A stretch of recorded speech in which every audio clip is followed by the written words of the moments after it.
Hi everyone! Today I'm going to show you how I made these stunning vellum florals. I made these using mica powders. So I've got this set of mica powders which were given to me by a friend, and I've never used mica powders before, so I thought I would give it a try. Now this set is from Stamps Away, and there's 6 tiny little pots of mica powders in here. So that's a coppery colour, then we've got a grey, we've got a more of a creamy colour, we've got a white one,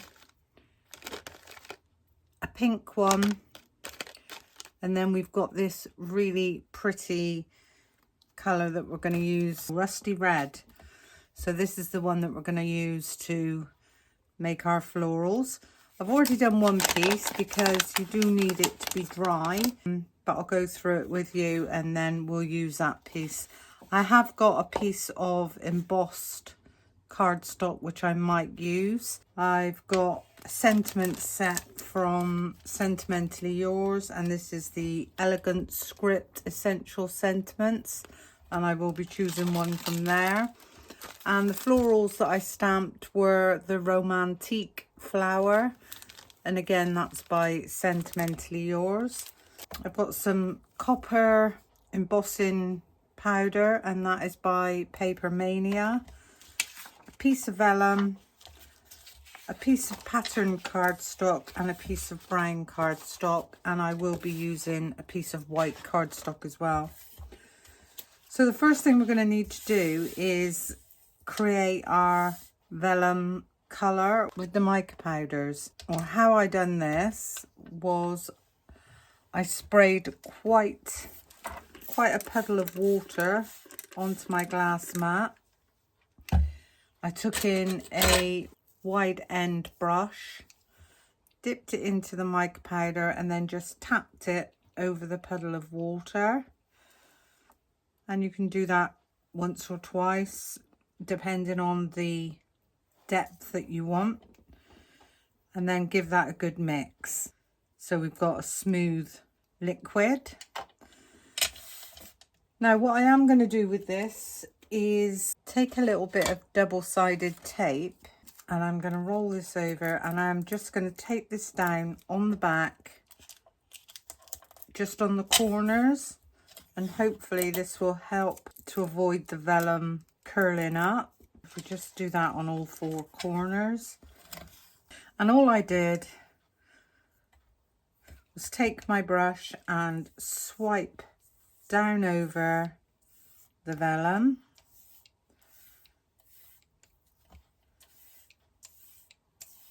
You can go one way, you can go both ways.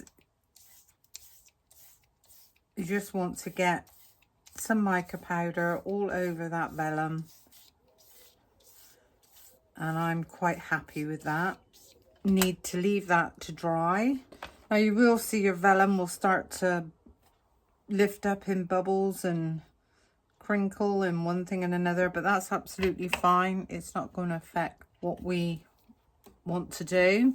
I'm going to give my brush a bit of a wipe off, and I'm going to clean up this mess. Now I am going to take this up off of the tape, and I'm going to just place that out of the way and let that dry. And you are better off allowing your vellum to dry naturally, but if you're in a hurry you can heat it with a heat tool. I just prefer to allow it to dry naturally. At the moment I've got 2 large flowers and 2 smaller flowers. I want to make another large flower and maybe 1 or 2 small ones. So if I take in my stamping platform, just move those out the way, take in my stamping platform, and I'm gonna press this down onto my sticky mat. Just pop your stamps down onto your surface. So that's 1, 2, 3, 4, and I think we'll make that a 5-petal flower. And I'm wondering if I can get a small one in. So that's 1, 2, 3, 4, 5. So that's those. I'm going to pick these up and I'm going to stamp these up with a clear embossing pad.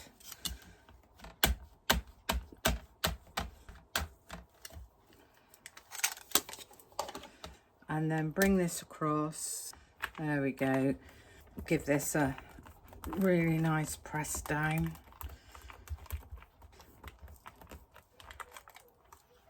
And you're not going to see much at this stage. In fact, you're not going to see anything at all because it's clear. Move that out of the way. I'm going to take in a piece of white copy paper.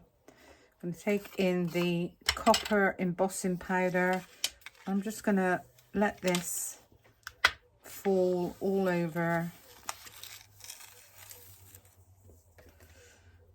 And if you watch my videos, you'll know that I like to go more than one way with my embossing powder.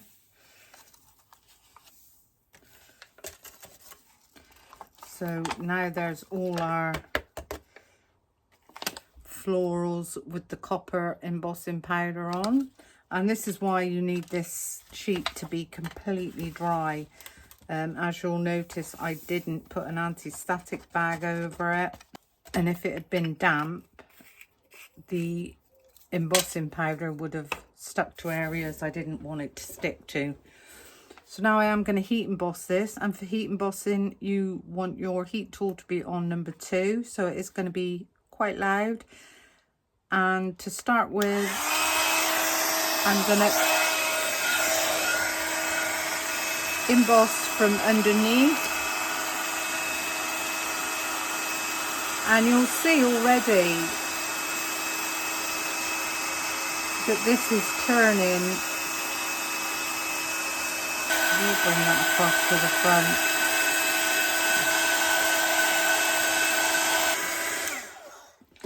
And there we go. So now we've got our florals embossed. Now I do have dies to cut these out, but I actually prefer to cut my florals out freehand. With heat embossing you can get right up to the edge and it really doesn't take much time at all.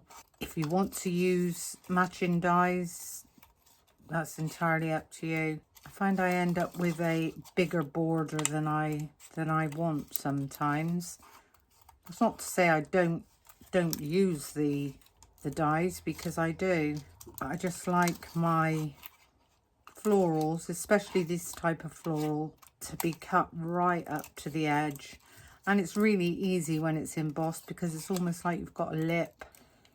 So there's the first one cut out. So it really doesn't take any time at all to cut them out, but that is beautiful. So if I do the second one, so again, just move your paper rather than the scissors, and you'll find that it's really easy to fussy cut. Been a glorious day today. I'm down in the south of the UK and the weather's been absolutely stunning. There's the second petal. That one's gonna sit over like so, and I'm gonna go on and fussy cut all these out, and I'll be right back. Okay, so I'm back. If I take in my flower forming pad and I fussy cut out all my florals, 1, 2, 3, 4, 5. I did do a small one as well, but I've already put that one together, and I'll show you how I form these. So if you take the biggest one first, and there's two ways of doing it. You can either use a large ball tool and just give those a press down with the ball tool, but the way I like to do them is I like to take my pokey tool and holding the floral in the center so you don't split them, and just give that a little curl, and then press that in the middle with a smaller ball tool. So we'll do this one as well.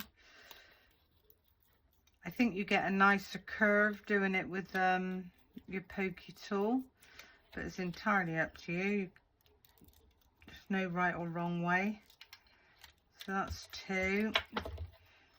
And I find that tacky glue doesn't work that well with vellum. So what I've chosen to do is use my Pinflair glue gel. So just take a tiny bit of the glue gel on the back of the second one. Pop this one down so that it's rotated, and give that a squeeze with your ball tool. And then the next side's down again, a little bit of glue gel. You can use your hot glue gun for this if you like. I don't seem to get on that well with the hot glue gun. I end up with strings everywhere. So rotating each petal.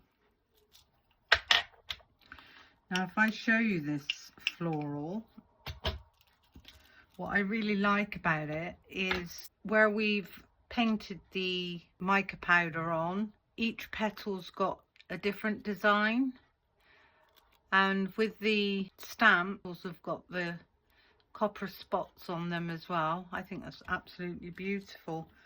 And what I did with all the others was I popped a yellow bead in the center and set that one aside to dry. So that's how we made the florals. Dry for long enough, just bear with me a second. So I'm just going to pop those to one side, especially that one, and we'll let those dry. So I'm going to make a top fold card. It's of A4 cardstock, and I want them to be 7 inches in width. 7 inches. We're going to cut the second one down to 7 inches. So you're going to cut one at 8. And the second one at 8 1/4.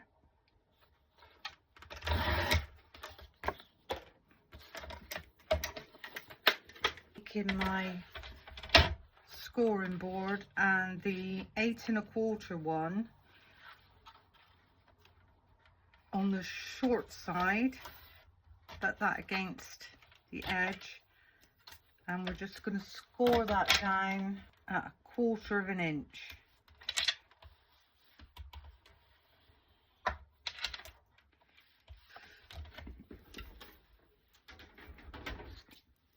And then we're going to fold this over, give that a nice burnish. And then I'm going to run some glue all along, and then I'm going to place this one over the top. I'm going to line it up with the top of the card, give that a nice press down, level both sides. Now we've got a top folding card. I'm going to take in my piece of brown cardstock, cut this down to 6 3/4 by 7 3/4.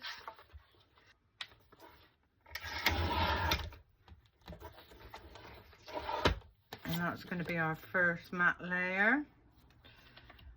And then with our pattern paper, which I've chosen this really pretty pink stripe, 7 1/2 by 6 1/2.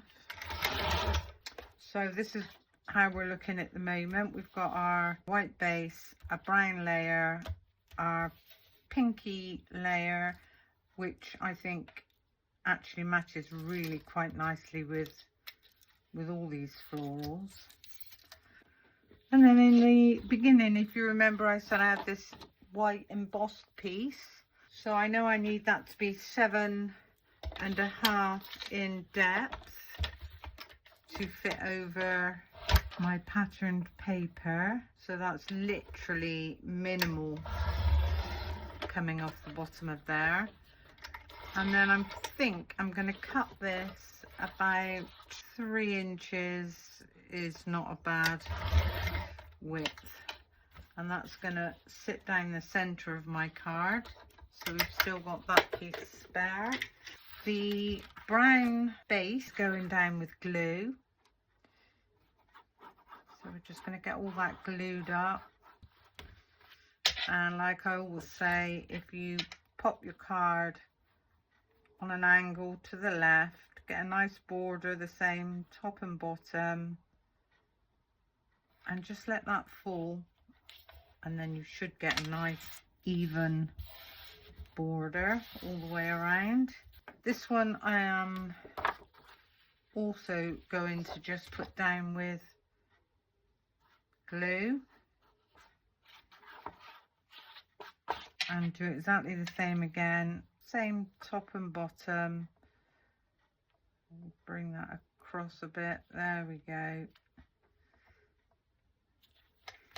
and give that a nice press down. This piece is going to go on foam tape, so a little bit of foam tape all around the edges, a couple of pieces on an angle just down the center to stop that from buckling. Give that a nice burnish. Taking in my pokey tool, I am going to remove all the back ends.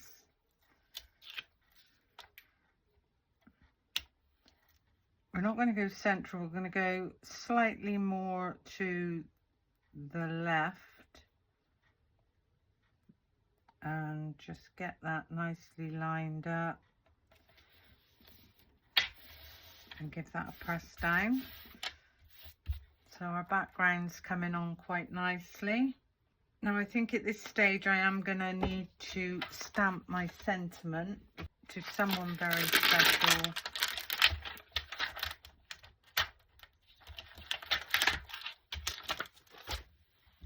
Always taking the appropriate stamping block. One of the things I always say, and I'm going to line that up on my glass mat, pick that up, then hopefully I know that's straight. And for this sentiment I am going to ink this up, gathered twigs, and we'll see what colour that is. We can always change it if we don't like it. So this is the gathered twigs in the Distress Oxides. Just going to ink up my stamp.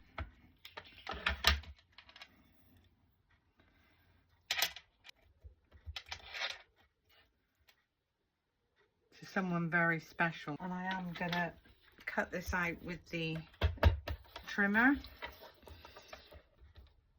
Just line that up. And again, on the end, I'm going to run a piece of foam tape straight through the middle.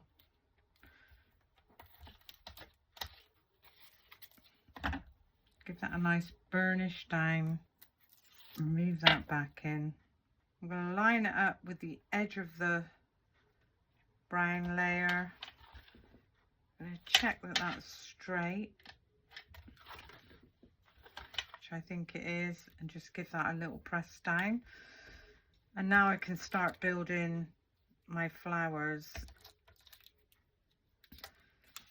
So again, taking in the glue gel, I'm going to put a nice blob of glue gel on the back of this floral.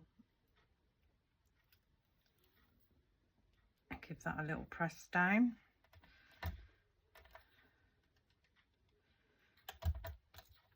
Then we do the next big one.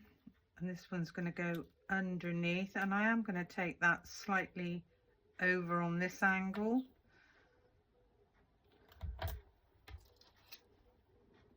The next big one,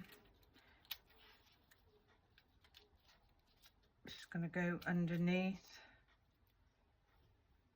Give that a nice press down.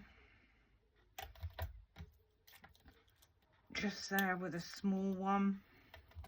Put a red small one right at the top in that corner. So can you see that every time I put a flower down, I put it underneath the one before? So there's our florals done. Now all I want to do to this card now is add swirls. So I've picked out the Adornments Collection Splendid Swirls, and these are lovely big swirls by Sentimentally Yours. So if I take out those two and pop these two down, so there's our sprigs cut out. And the beautiful thing about these sprigs is you can actually cut them down. We actually follow this around. We can cut that in two. So again, I would put these on with, pop a little bit on the end of there. I'm going to take this underneath, press down. A bit of glue gel, give that one a lift up, and pop that one down. And the last thing I want to do with this card is just add a few random pearls. So I think I'm going to put one just there,